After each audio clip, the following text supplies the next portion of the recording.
À qui Macron demande-t-il des efforts?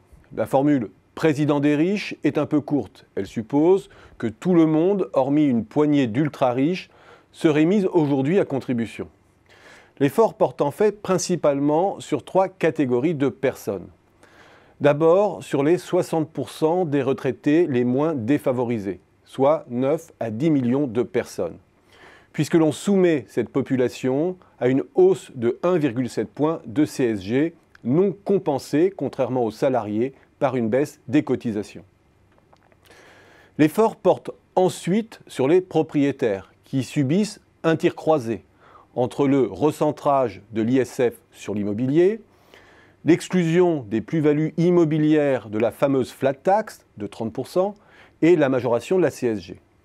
Le recentrage des dispositifs Pinel et du PTZ sur les zones en tension, la suppression des APL accession dans le neuf d'abord puis dans l'ancien, sur la sellette aussi le Censi-Bouvard, même s'il a été prolongé d'1 an. Ce dernier dispositif permet de déduire des impôts une partie de son investissement dans un logement meublé situé en résidence-service.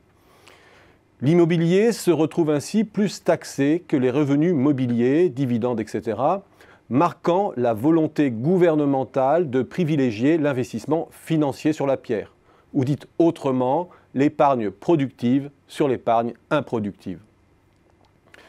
L'effort porte enfin sur les fonctionnaires, avec le gel du point cette année, la réintroduction du jour de carence et la simple compensation de la hausse de la CSG, là où les salariés du privé sont gagnants avec la baisse des cotisations. Sachant aussi que le gel dans 2 ans de cette compensation rognera le pouvoir d'achat par la suite.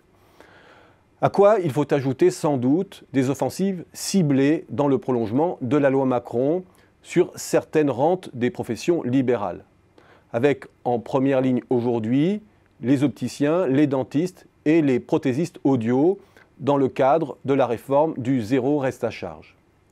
Ou encore l'ouverture de plus en plus grande à la concurrence du secteur des transports, pas seulement ferroviaire, qui accentuera encore la pression sur les salaires. On pourrait encore parler des fumeurs, etc. Bref, tout cela est relativement essaimé, dosé. Il s'agit parfois d'efforts relatifs.